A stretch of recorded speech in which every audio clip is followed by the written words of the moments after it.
नमस्कार, बहुत स्वागत है आप सभी का। मैं हूं आपके साथ लोकेंद्र त्यागी। दिवाली के बाद महासंयोग बन रहा है। ज्योतिष के नजरिए से यह महासंयोग थोड़ा परेशान करने वाला है। आखिर ये सूर्य ग्रहण इस बार क्यों डरा रहा है? क्यों ज्योतिषाचार्य इसके शुभ अशुभ पहलू पर गंभीर चिंतन कर रहे हैं? सूर्य ग्रहण की वजह से क्या ग्रहों की चाल बिगड़ेगी या आपकी किस्मत संवरेगी? इन सभी पहलुओं पर विस्तार से चर्चा करेंगे सबसे प्रामाणिक पैनल के साथ। लेकिन सबसे पहले सूर्य ग्रहण पर हमारी ये रिपोर्ट आप देखिए।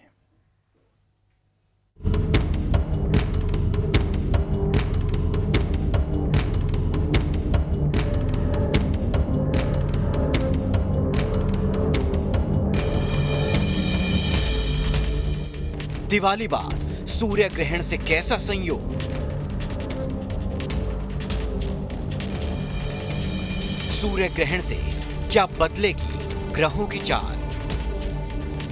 सूर्य ग्रहण का आप पर क्या होगा असर?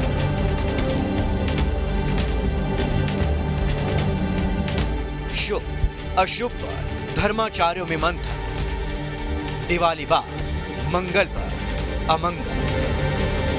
दिवाली बाद इस साल का दूसरा और अंतिम सूर्य ग्रहण लगने वाला है। सूर्य ग्रहण का प्रभाव पूरे भारत में दिखाई देगा।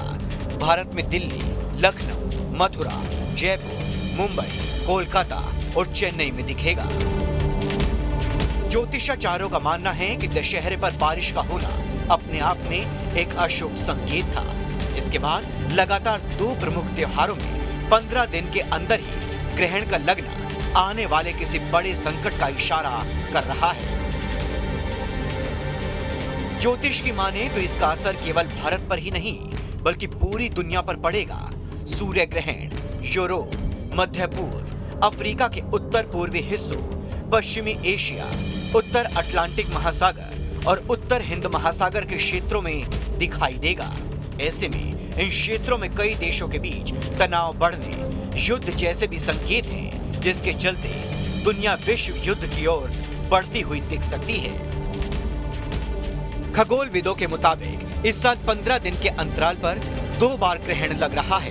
25 अक्टूबर को जहां सूर्य ग्रहण होगा, वहीं 8 नवंबर को चंद्र ग्रहण लगेगा।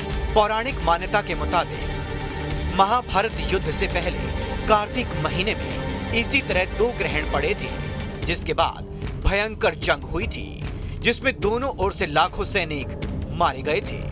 क्या ये दोनों ग्रहण इस बार भी कोई अशुभ संकेत दे रहे हैं? इस पर ज्योतिषी अनुमान लगा रहे हैं। वहीं विज्ञान की माने तो ये महज एक खगोलीय घटना है। इसको लेकर किसी भी तरह का कयास लगाना ठीक नहीं है। T news nation.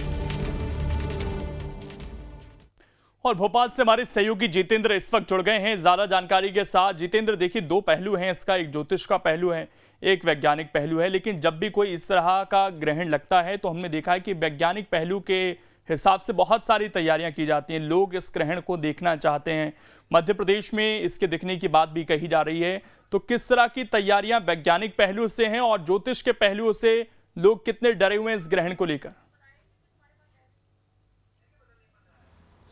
बिल्कुल, देखिए अगर हम ज्योतिष के पहलू से बात करें तो लगातार हम देखा है कि सुबह से जिस प्रकार से जो अब सूतक लगता है और जो नियम फॉलो किए जाते हैं ज्योतिष के पहलू से, उसके माध्यम से कहीं ना कहीं सनातन धर्म के तमाम लोगों ने उन पहलुओं को फॉलो किया हुआ है। इसके अलावा अगर हम बात करें वैज्ञानिकों के पहलू से कि किस तरह से वो दिखाते हैं, किस प्रकार से ये बताते हैं कि जब इस प्रकार की कोई घटना होती है तो वाकई में उसको देखना चाहिए, उसके लिए राजधानी भोपाल के साइंस सेंटर में पूरी तैयारी की गई है। जैसे कि मैं आपको तस्वीरों के माध्यम से यहाँ पर दिखाना चाहूँगा कि यहाँ पर टेलीस्कोप के जरिए आज जो लोग हैं वो सूर्य ग्रहण देख पाएंगे। इसके साथ ही यहाँ पर अलग अलग जो चीज़ें हैं वो यहाँ पर दिखाई जा रही हैं। जैसे कि आप देख सकते हैं तस्वीरों के माध्यम से यहाँ पर जैसे कि पूरी तरीके से जो टीम है वो यहाँ पर तैयार है आज का ये जो सूर्य ग्रहण होने वाला है उसको दिखाने के लिए। और यहाँ पर देखिए पूरी तरीके से जो तैयारियाँ हैं वो भी बताई गई हैं, उसकी जानकारी यहाँ पर दी गई हैं, सामने स्क्रीन लगा के रखी गई है ताकि इसके बारे में जानकारी मिल सके। इसके साथ ही अगर हम बात करें तो यहाँ पर अलग अलग तरह की जो चीज़ें हैं वो यहाँ पर देखने को मिल रही है। चाहे आप देख सकते हैं कि किस तरह से जो टेलीस्कोप है उसके माध्यम से यहाँ पर आप देख सकते हैं कि इनके माध्यम से कैसे आप जो चीज़ें हैं वो देख सकते हैं। और देखिए रीजनल साइंस सेंटर के जो डायरेक्टर हैं वो हमारे साथ मौजूद हैं, साकेत गौरव जी हमारे साथ मौजूद हैं। हम सीधे उनसे ही बात करेंगे। सर, काफ़ी तैयारी की गई है, टेलीस्कोप लगाया गया है और अलग अलग जगहों पे हम देख रहे हैं मशीनें। ये क्या कौन कौन सी मशीनें और कैसे इनसे देखा जा सकेगा? जी हाँ, आप आंचलिक विज्ञान केंद्र भोपाल में आए हैं तो आपको बहुत बहुत शुभकामनाएं, और न्यूज़ नेशन के सभी दर्शकों को हमारे आंचलिक विज्ञान केंद्र भोपाल की तरफ से शुभकामनाएं। हमने अलग अलग प्रकार के टेलीस्कोप हैं, आप देखिए ये दोनों रिफ्रैक्टर टेलीस्कोप हैं जिनसे हम प्रोजेक्ट करके इमेज दिखा रहे हैं, ताकि सेफ्टी के साथ हमारे जो ऑडियंस है, हमारे जो दर्शक हैं, उनको कोई दिक्कत ना। आँखों को सुरक्षा बहुत ज़रूरी है, मैं बार बार कह रहा हूँ सबसे। प्रोजेक्टेड इमेज को देखा जाएगा, डायरेक्ट देखना बिल्कुल वर्जित है। और ये जो टेलीस्कोप है, ये बड़ा 8 इंच का डायमीटर टेलीस्कोप है, एडवांस। ये सोलर फिल्टर वाला है, इसे हम सीधा दिखा सकते हैं। इसमें फ़िल्टर लगा हुआ है, इससे सूर्य को सीधा दिखा सकते हैं। तो इसके साथ साथ हमने वहाँ पर डिस्कशन का एक एरिया भी डेवलप किया है, ताकि पब्लिक के मन में जो भी प्रश्न हैं अंतरिक्ष विज्ञान से जुड़े हुए, खगोल विज्ञान से जुड़े हुए और खासकर ग्रहण से जुड़े हुए, या इसके अलावा कुछ भ्रांतियाँ हैं, मिथक हैं, तो हम अपने खगोलीय घटना के आधार पे हम उसका बात करेंगे। उसकी व्यवस्था भी की गई है। और साथ में सब लोग जब इकट्ठे हो रहे हैं तो कहावत है, कहते भी हैं ना, मौका भी है दस्तूर भी है। तो आप देखेंगे कि हमने भारत के पिछले 75 वर्षों में हमारे भारत के अंतरिक्ष अनुसंधान केंद्र की जो उपलब्धियां हैं उसको भी डिस्प्ले किया है, ताकि लोगों को ये पता चले कि आज भारत अंतरिक्ष की दुनिया में बाकी विकसित राष्ट्रों के साथ कंधे से कंधे मिला के कितनी आगे निकल गया है। सर, लगातार ये कहा जाता है कि सूर्य जब ग्रहण होता है तो उसको डायरेक्ट देखना यानी कि आपकी आंखों पे इफेक्ट पड़ सकता है। कई ऐसी जो भ्रांतियां वो निकल कर आई हैं, क्या सच्चाई है? क्या सच में डायरेक्ट देखने से किसी प्रकार की परेशानी होगी या फिर क्या? देखिए, इसको भ्रांति नहीं कहेंगे, क्योंकि आपने यहाँ पे वैज्ञानिक रूप से सूर्य का इस्तेमाल किया, आंखों का इस्तेमाल किया। कहने का मतलब है कि सूर्य इतना प्रदीप्त है, इतना ब्राइट सोर्स है लाइट का, कि इतनी ज़्यादा इंटेंसिटी है कि सीधा आप नेकेड आई से, नग्न आंखों से अगर देखते हैं तो आपकी आंखें प्रभावित होगी, क्योंकि रेटिना जो है इतनी ब्राइट लाइट को नहीं झेल सकता। डिज़ाइन ही नहीं है हमें सूरज को देखने के लिए, तो हमारी आंखों की रोशनी प्रभावित हो जाती है। इसलिए सूर्य को कभी भी नेकेड आई से ना देखें। इसके लिए सोलर फिल्टर वाले चश्मे आते हैं मार्केट में, वो इस्तेमाल करें, या मैंने बताया, या बाइनोकुलर आपके घर में तो उससे प्रोजेक्ट करें इमेज, सीधा ना देखें गलती से। वो बाइनोकुलर या टेलीस्कोप तो और ज़्यादा लाइट को इकट्ठा कर देते हैं, वो आपकी आंखों को तुरंत नुकसान पहुंचा देंगे। और अगर ये कुछ भी नहीं है तो हार्डवेयर की दुकानों पे आप वेल्डर ग्लास मिलता है, जो वेल्डर्स वेल्डिंग करते हैं, आप देखा एक बड़ा सा एक वो हाथ में लेके बैठते हैं। हमारे सब गाँव शहरों में वेल्डर ग्लास तो मिल ही जाता है, 14 या इससे अधिक नंबर का मिलता है। उसका इस्तेमाल करेंगे तो आपकी आँखें सेफ रहेंगी। पर जाते जाते मैं ये कहूँगा, यानी बात करते हुए, कि एक्सरे फिल्म का इस्तेमाल ना करें, ना नेगेटिव फिल्म से देखें, ना ऐसी कोई भी फिल्म से देखें जो आपकी आंखों को नुकसान पहुंचा सकती है, जो प्रॉपर सोलर फिल्टर नहीं है।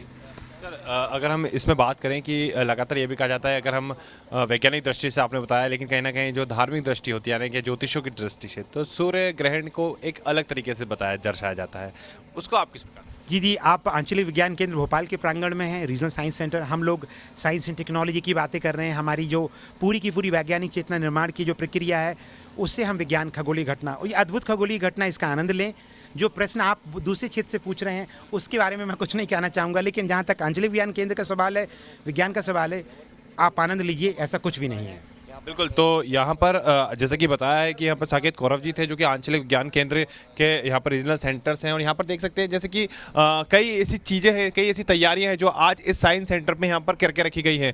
टेलीस्कोप और ऐसे कई बायोस्कोप यहाँ पर लगाए गए, जिसके माध्यम से जो पूरी तरीके से सूर्य ग्रहण का नज़ारा है वो देखा जा सकता है। जैसे कि आप यहाँ देख सकते हैं, इस टेलीस्कोप के माध्यम से काफ़ी एडवांस ये टेलीस्कोप है, और उसके माध्यम से आपको यहाँ पर ये जैसे कि आइस के जो पॉइंट्स बनाए हैं, जैसे यहाँ से मैं अभी भी देख पा रहा हूँ, तो जो सूरज है वो यहाँ से नजर आ रहा है, हालांकि अभी उसमें ग्रहण नहीं लगा हुआ है। तो इस प्रकार की जो सारी मशीनें हैं वो यहाँ पर लगाई गई हैं अलग अलग जगहों पर। तो ये तस्वीरें आपको देखने को मिल रही हैं राजधानी भोपाल से, कि जहाँ पर सूर्य ग्रहण को दिखाने के लिए कई चीज़ें तैयार की गई है। और एक और चीज़, जब यहाँ पर सूर्य ग्रहण जब सूर्य ग्रहण होगा, इसके माध्यम से जब देखा जाएगा तो इसका सीधा जो फोकस है वो इसके जरिए, ये जो आप देख रहे हैं सामने, सीधे तौर पे इस पर जो प्रोजेक्टर है, प्रोजेक्टर पर इसको देखा जा सकेगा। तो पूरी जो तैयारी है वो सूर्य ग्रहण को दिखाने को लेकर यहाँ पर कर ली गई है रीजनल साइंस सेंटर में। शाम को 4 बजे से लेकर 5:30 तक का जो नज़ारा है वो आज देखने लायक होगा, क्योंकि करीब ऐसा माना जा रहा है, शास्त्रों के मुताबिक माने तो करीब 1300 वर्षों के बाद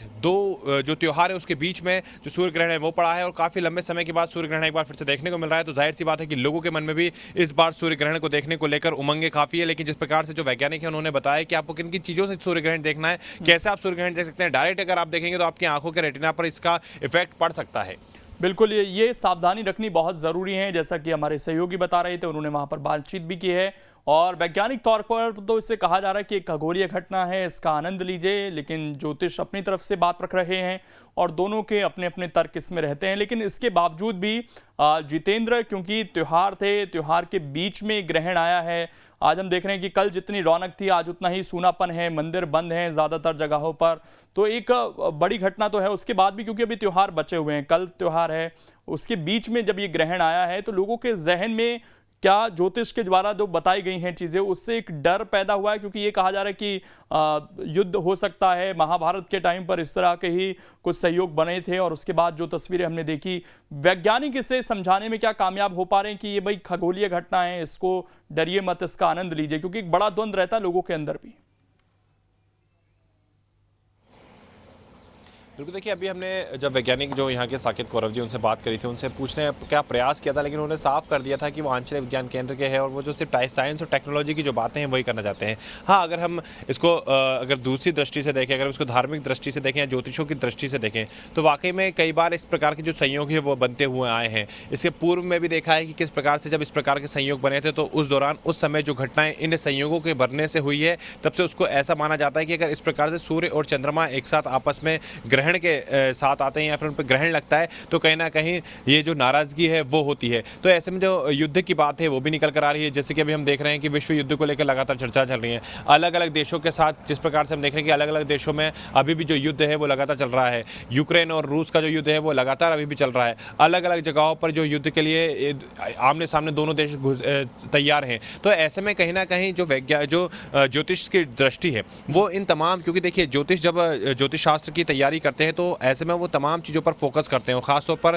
ग्रह कहाँ जा रहे हैं, किस करवट बैठे हुए हैं, सूर्य चंद्रमा आप पे किस प्रकार से है और उनके इफेक्ट आने के बाद क्या होगा। क्योंकि हमेशा ये देखा जाता है कि हम धार्मिक तौर पे बात करें तो जब भी बच्चे का जन्म होता है तो सूर्य चंद्रमा उनकी स्थिति को देखते ही उसका जो नामकरण है वो किया जाता है। उसकी जो कुंडली है वो तभी तैयार की जाती है। तो उस कुंडली के आधार पर कहीं ना कहीं जो ज्योतिष है वो इन सभी बातों का आकलन करते हैं और आकलन करने के साथ उनके साथ यानी क्या प्रभाव पड़ सकता है, इन घटनाओं के बाद क्या प्रभाव पड़ सकता है, इसका कितना ज़्यादा नुकसान सहन करना पड़ सकता है या फिर कितना फ़ायदा हो सकता है, उसके बारे में पूरी जो स्टडी है वो ज्योतिषों के द्वारा की जाती है और उस पर जो अपनी बात है वो रखी जाती है। हालांकि साइंस और टेक्नोलॉजी की अगर हम बात करें तो इसको सिर्फ और सिर्फ एक खगोलीय घटना माना जाता है कि जब सूर्य जितेंद्र आप बने रहिए। अभी जैसा कि आपने बात की कि खगोलीय घटना है, उसको लेकर तैयारियां की गई हैं। ग्वालियर में किस तरह की तैयारियां हैं, विनोद शर्मा हमारे साथ जुड़ गए हैं। विनोद के पास हम चलेंगे। विनोद, इस खगोलीय घटना को ग्वालियर के लोग किस तरीके से देखने जा रहे हैं, क्या तैयारियां हैं वहां पर?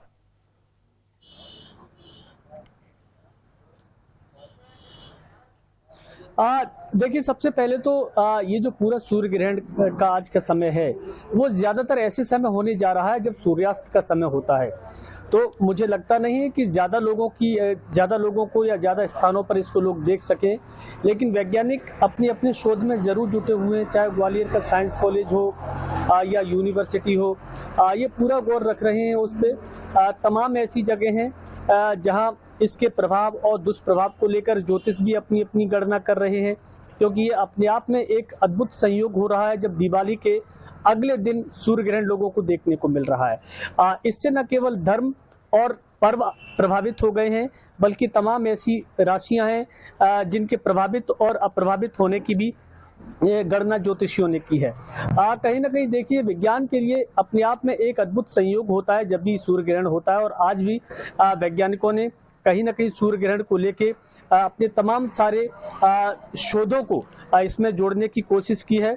ऐसा कोई बड़ा आयोजन ग्वालियर में नहीं है जहां बड़ी संख्या में छात्र छात्राओं को एकजुट किया जा सके और उनको दिखाया जा सके, क्योंकि जिस समय सूर्य ग्रहण का वक्त बताया जा रहा है उस समय ज्यादातर ग्वालियर में अंधेरा होने लगता है। और मुझे लगता है कि इस पूरे आसपास उत्तर भारत के इस बेल्ट में 5 बजे से तो सामान्य तौर पर ये अंधेरा होने लगता है और 5:30 पौने 6 तक आते आते सूर्यास्त हो जाता है और वही समय लगभग सूर्य ग्रहण का है।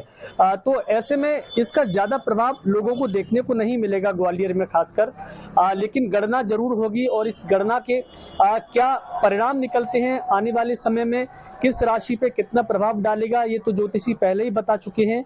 लेकिन वैज्ञानिकों के लिए अपने आप में ये एक इतिहास बनने पड़ने जा रहा है, क्योंकि दीपावली के समय अगर सूर्य ग्रहण पड़ रहा है दीपावली के अगले दिन, जिसके पड़ने से एक बड़ा पर्व जिसको भाई दूज या हमारे देश में गोवर्धन की पूजा होती है वो एक दिन आगे बढ़ गई है।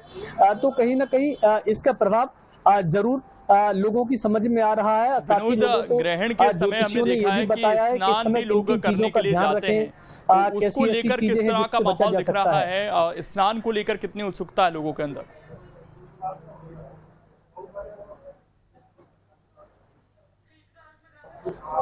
बिल्कुल, देखिए अभी जो समय चल रहा है वो पूरा शीतकाल का समय चल रहा है और इस समय ज्यादातर लोग यही सोचते हैं कि जो खान पान की सामग्रियां हैं उससे दूर रहें और नहाने स्नान करने कब जाएं। तो वो ग्रहण के बाद का काल है। स्नान के समय जब लोग जाएंगे तो स्नान करेंगे सूर्य ग्रहण के बाद।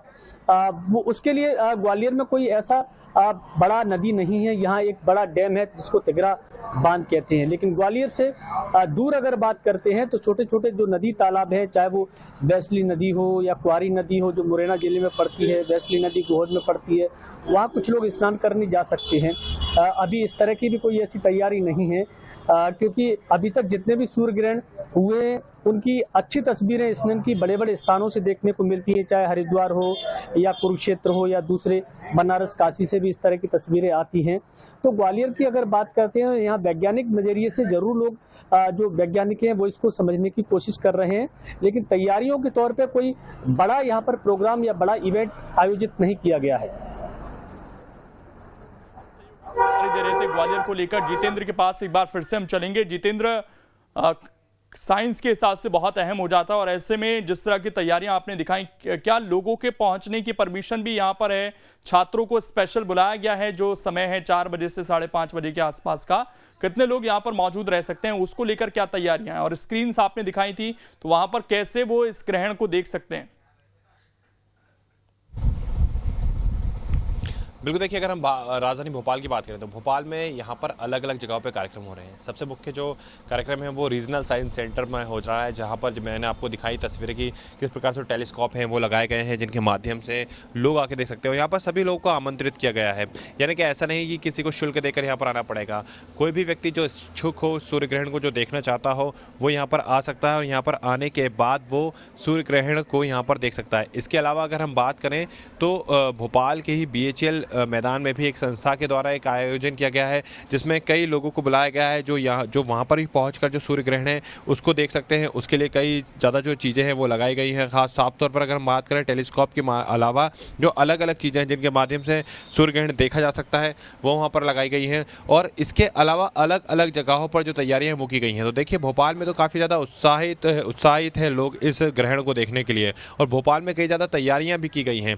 खासतौर पर आप इन मशीनों को देखकर, इन उपकरणों को देखकर आप अंदाज़ा लगा सकते हैं कि किस तरह से यहाँ पर जो तैयारियां हैं वो की गई हैं, ताकि लोग यहाँ पर आए, सूर्य ग्रहण का नज़ारा देख सकें, जो कि एक खगोलीय घटना होती है। और उस खगोलीय घटना को देखने के लिए कितना उत्सुक जो शहरवासी हैं वो भी रहते हैं। और ऐसे में जो हमारे साइंटिस्ट हैं और जो हमारे तमाम लोग हैं वो किस प्रकार से तैयारियाँ करते हैं, और वो बताते हैं कि ये एक खगोलीय घटना है और इस खगोलीय घटना को किसी प्रकार की मिथ्या नहीं देना चाहिए। हालांकि सबके अलग अलग तर्क होते हैं, लेकिन यहाँ पर जो तैयारियां हैं वो पूरी की गई हैं सूर्य ग्रहण को देखने की। तो यहाँ पर लोगों में एक उत्साह जरूर देखने को मिल रहा है। शहर में अलग अलग जगहों पर, जैसे मैंने आपको बताया कि BHL में भी एक कार्यक्रम किया जाने वाला है, और इसके अलावा रीजनल साइंस सेंटर में लोगों को आमंत्रित किया गया है। अब ये देखना होगा कि शाम को यहाँ पर कितने लोग उपस्थित रहेंगे और कितने लोग उस नज़ारे को देखने के लिए उत्साहित रहेंगे, जिस नज़ारे को लेकर चर्चाएं काफ़ी दिनों से चल रही थी। आज सुबह से भी काफ़ी चर्चा चल रही थी कि एक खगोलीय घटना होने वाली, यानी कि सूर्य ग्रहण लंबे समय के बाद हो रहा है। जितेंद्र, मैं चाहूंगा एक बार दर्शकों को आप ये जरूर बता दें, जिनकी रुचि है, जो वैज्ञानिक तौर से भी इसमें दिलचस्पी रखते हैं, कौन कौन सी चीज़ों का उन्हें खास ख्याल रखना है? ग्रहण को नेकेड आई से, जैसा कि आपने बताया था कि नहीं देखना है, इसके अलावा एक बार और दर्शकों को बताएं आप कि कौन कौन सी चीज़ों से बचना है उन्हें इस दौरान। बिल्कुल, देखिए हमारी जब जो साइंटिस्ट हैं उनसे बात हुई थी, साकेत कौरव जी थे, तो उन्होंने साफ कर दिया था कि आपको जब सूर्य ग्रहण को देखने का आपका मन है, अगर आप सूर्य ग्रहण को देखना चाहते हैं तो सबसे पहले और बड़ी बात तो यही कि आपको नग्न आंखों से, यानी कि सीधे तौर पे आपको सूरज की ओर नहीं देखना है, क्योंकि अगर आप सीधे तौर पर सूरज की ओर देखेंगे तो उसका जो इफेक्ट है वो आपकी रेटिना पे पड़ सकता है, आंखों की रेटिना पर। तो ऐसे में आपकी आंखों में किसी प्रकार की परेशानी या दिक्कत आ सकती है। अगर आप सूर्य ग्रहण को देखना ही चाहते हैं तो आपको या तो ब्लैक कलर का जो गॉगल होता है, जो कि काफ़ी अच्छा कंडीशन का हो, उसके माध्यम से आप उसे देख सकते हैं। वेल्डिंग करते समय जिस चीज़ का प्रयोग किया जाता है उस मार्क्स को आप ले सकते हैं, उसके माध्यम से देख सकते हैं। आप टेलीस्कोप के माध्यम से जो सूर्य ग्रहण है उसे देख सकते हैं। लेकिन ये भी कहा गया है कि जो एक्सरा फिल्म होती है, कई लोग ऐसा ज़रूर करते हैं कि एक्सरा फिल्म के माध्यम से सूर्य ग्रहण को देखने की कोशिश करते हैं, तो यहाँ पर मना किया गया है कि एक्सरा फिल्म के माध्यम से आपको सूर्य ग्रहण नहीं देखना है। अगर आप एक्सरा फिल्म का प्रयोग करते हैं तो उससे भी आपकी आंखों के रेटिना पर असर पड़ सकता है, तो आपको सावधानी काफ़ी बरतनी है। देखिए, ये खगोलीय घटना है, अगर आप इसको देखना चाहते हैं तो आप इसको देख सकते हैं, लेकिन जो संयंत्र बताए जा रहे हैं, अगर आप ज़्यादा उत्साहित है, आपको काफ़ी अच्छे से सूर्य ग्रहण देखना है, तो आप राजधानी भोपाल में, अगर हमारे दर्शक इस चीज़ को देख रहे हैं, तो वो रीजनल साइंस सेंटर जो कि शामला हिल्स पर बना हुआ है, विज्ञान केंद्र जिसे बोलते हैं, वहाँ पर पहुँच सकते हैं। वहाँ पर वो आप पूरी तरीके से सूर्य ग्रहण है वो देख सकते हैं। BHEL का जो ग्राउंड है, आप वहाँ पर पहुँच सकते हैं, वहाँ पर आप सूर्य ग्रहण की जो तस्वीरें हैं वो देख सकते हैं। वहाँ टेलीस्कोप का आप प्रयोग कर सकते हैं। वैज्ञानिक आपको वहाँ पर उपलब्ध रहेंगे ये बताने के लिए कि जो खगोलीय घटना हो रही है वो क्यों हो रही है, किस प्रकार से जो सूर्य ग्रहण है वो होता है, तो कई आपको जानकारी मिल सकती है। लेकिन नग्न आंखों से और एक्सरे के माध्यम से आपको सूर्य ग्रहण नहीं देखना है, क्योंकि ये आपकी आंखों में दिक्कत पैदा कर सकता है। विनोद, ये जागरूकता बहुत जरूरी है, क्योंकि कई लोग ऐसे हैं जो जरूर जो ग्रहण का समय रखा गया है उससे नेकेड आई से देखने की कोशिश कर सकते हैं। तो ये जागरूकता लोगों को रखनी होगी कि किन किन चीज़ों को नहीं करना है। इसको लेकर ग्वालियर में वो जागरूकता लोगों में दिखाई देती है, क्योंकि बहुत सारे लोग ऐसे हैं जरूर जो ग्रहण के समय एक बार आसमान की तरफ मुंह उठा के देख सकते हैं।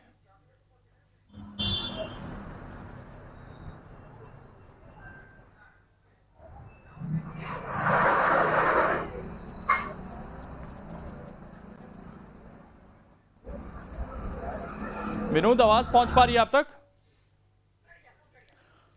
चलिए, आवाज नहीं पहुंच पा रही। जितेंद्र, जो समय इसमें अवधि बताई गई है, कितनी देर तक ये खगोलीय घटना रहेगी, विजिबल कितनी देर तक रहेगी, खासकर भोपाल के अंदर? समय क्या निर्धारित किया गया है वैज्ञानिकों की तरफ से, अगर खास हम भोपाल की बात करें तो? देखिए, भोपाल की हम बात करें तो भोपाल में 4 बजे से लेकर 5:30 बजे तक का जो समय है वो निर्धारित किया गया है, यानी कि 1.5 घंटे तक का जो समय है वो निर्धारित किया गया है। क्योंकि यहाँ पर जो उपकरण हैं, तमाम चीज़ें लगाए गए हैं, वो उसी रेशेस में लगाए गए हैं जब सूरज जो अपना आकार है उस स्थान पर ले लेगा, यानी कि जब सूर्य अस्त होगा तो उस समय सूर्य की पोजीशन कहाँ पर होगी, उसी जगह पर जो टेलीस्कोप का डायरेक्शन है वो दिया गया है। और इसके आधार पर यह आकलन किया जा रहा है कि 4 बजे से लेकर 5:30 बजे तक जो सूर्य ग्रहण है वो भोपाल में देखा जा सकता है। तो देखिए, एक लंबा समय भोपाल में सूर्य ग्रहण को देखने का मिलेगा, करीब 1.5 घंटे का। 4:10 से हालांकि कहा गया था कि जो ग्रहण है वो होगा जब सूर्य के सामने पूरी तरीके से जो कुछ हिस्सा है, करीब 30% से ज़्यादा जो हिस्सा है वो पूरी तरीके से कवर हो जाएगा। तो भोपाल में करीब आप 5:30 बजे तक सूर्य ग्रहण को देख सकते हैं, और इसको लेकर जो तैयारियां हैं वो भी की गई हैं। तो देखिए, एक लंबी अवधि है वो देखने को मिलेगी कि आप 1.5 घंटे सूर्य ग्रहण का जो नज़ारा है वो यहाँ पर देख पाएंगे। और जैसा कि मैंने आपको डायरेक्शन की बात करी थी, तो आप यहाँ पर तस्वीरों में देख सकते हैं कि ये जो टेलीस्कोप है इसकी जो लेंथ निकाली गई है, अभी सूर्य हम देख रहे हैं कि कहीं दूसरी ओर है, लेकिन ये जो टेलीस्कोप लगाए गए हैं, चाहे पीछे की अगर हम टेलीस्कोप की बात करें तो ये सब उस दिशा में लगाए गए हैं जब सूर्य की पोजीशन 4 बजे उस स्थान पर होगी, यानी कि सूरज वहां पहुंचेगा सीधे। जो सामने की ओर आप देख रहे होंगे, आप टावर आपको एक नज़र आ रहा होगा सीधे की ओर, तो सूरज की जो किरणें, जो सूरज है वो अपना स्थान उस क्षेत्र में लेगा, और जैसे ही सूरज का स्थान वहाँ पर होगा उसके बाद इन मशीनों के माध्यम से, इन उपकरणों के माध्यम से सूर्य ग्रहण की जो सीधी तस्वीरें हैं वो देखी जा सकेंगी। तो ये आप सीधा नज़ारा जो है वो देख सकेंगे कि सूर्य ग्रहण जब होगा तो उसको आप कैसे देख सकते हैं। और एक और बड़ी बात, अगर आपको सूर्य ग्रहण देखना है और आप बाहर आने में भी आपको थोड़ा सा अगर डर भी लगता है कि नहीं, आपको काफ़ी ज़्यादा दिक्कत हो सकती है, तो आप न्यूज़ नेशन और न्यूज़ स्टेट के माध्यम से भी सूर्य ग्रहण के नज़ारे और वो तस्वीरों को देख सकते हैं, क्योंकि हमारी टीम भी, हम सब लोग भी यहाँ पर मौजूद रहेंगे और पूरा प्रयास करेंगे यहाँ से हमारे दर्शकों तक ये तस्वीरें दिखाने का कि किस प्रकार से जब सूर्य ग्रहण होगा तो वो कैसा दिखता है। तो उसको भी आप अपने टेलीविजन के माध्यम से भी देख सकते हैं। तो देखिए, तैयारियां पूरी की जा चुकी हैं एक खगोलीय घटना को देखने के लिए। कितने लोग यहाँ पर आज सेफ यही है कि भाई आप टीवी के जरिए देख लीजिए, इसीलिए हमारी टीम मौजूद है भोपाल के अंदर वैज्ञानिकों के बीच में, और वो एक एक तस्वीर वहां से दिखाने की कोशिश करेगी। लेकिन ग्वालियर में विनोद हमारे सहयोगी मौजूद हैं। विनोद, एक बड़ा अहम सवाल जो जितेंद्र भी उठा रहे थे, उन्होंने बताया भी कि क्या नहीं करना है हमें, लेकिन बहुत सारे लोग ऐसे हैं जो फिर भी अमूमन सीधे नेकेड आई से सूर्य को देखने की कोशिश करते हैं। तो जागरूकता की कहीं ना कहीं लोगों के अंदर कमी रहती है। ये जागरूकता लोगों के अंदर रहे, इसको लेकर किसी तरह की कोशिशें की गई हैं, किसी तरह के कोई मैसेजेस फॉरवर्ड किए जा रहे हैं कि भाई आपको नहीं देखना। न्यूज़ स्टेट तो कर ही रहा है, लेकिन लोकल लेवल पर बाय माउथ एक मैसेज जब जाता है तो शायद लोगों के अंदर जहन में ज़्यादा चीज़ें जाती हैं।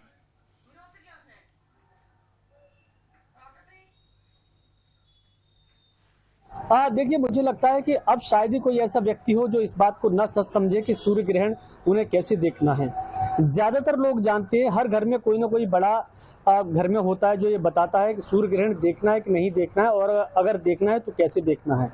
टेलीविजन के माध्यम से, अखबारों के माध्यम से, सोशल मीडिया पर इस तरह के तमाम लोग बातें शेयर करते रहते हैं कि सूर्य ग्रहण को खुली आंखों से नहीं देखना है, अगर देखना है तो कैसे देखना है। 2-3 तरीके हैं जिसके जरिए लोग देख सकते हैं, जैसा कि हमारे सहयोगी जितेंद्र ने भी बताया था। तो लोगों को कहीं ना कहीं इस बात का डर है और लोग जानते हैं, और अपने बच्चों को भी वो ये बात बता रहे हैं कि खुली आंखों से नहीं देखना है, अगर खुली आंखों से देखेंगे तो इसका गलत प्रभाव या कहीं ना कहीं दुष्प्रभाव आंखों पर पड़ सकता है, रोशनी पर कहीं ना कहीं प्रभाव इसका पड़ सकता है, क्योंकि ये बहुत तेज गति से आने वाली किरणें होती हैं। जब चंद्रमा सामने आएगा तो जाहिर सी बात है, जितना दिखेगा उतना काफी तेज गति से होगा और इसका प्रभाव कहीं ना कहीं आंखों पे पड़ता है। तो इसीलिए इस तरह के सुझाव सोशल मीडिया से लेकर टेलीविजन और अखबारों में भी लोगों ने देखे हैं। सबसे बड़ी बात तो यह है कि दिवाली के अगले दिन ज्यादातर शहरों में अखबार पब्लिश होता नहीं है, तो लोगों को घर नहीं पहुंचा है। ऐसे में सबकी निगाहें टेलीविजन सेट पर टिकी हुई हैं कि कैसे उन्हें देखना है, कैसे नहीं देखना है। लोग अच्छी तरह से वाकिफ हैं इस बात से कि सूर्य ग्रहण को खुली आंखों से नहीं देखना है, और इसकी तैयारी लोगों ने की हुई है। ठीक, शुक्रिया आपका जुड़ने के लिए विनोद, और हमारे साथ जितेंद्र भी जुड़े हुए थे। जितेंद्र, आपका भी बहुत बहुत शुक्रिया। तो एक खगोलीय घटना है, वैज्ञानिक तौर पर आप इसका आनंद ले सकते हैं। ज्योतिष के तौर पर अगर आपकी मान्यता है तो जो ज्योतिष कह रहे हैं वो भी हम लगातार आपको दिखाने की कोशिश कर रहे थे, उनके अनुसार भी आप मान सकते हैं, यहाँ पर निर्भर करता है। फिलहाल छोटा सा ब्रेक, लेकिन हमारी कवरेज लगातार जारी रहेगी।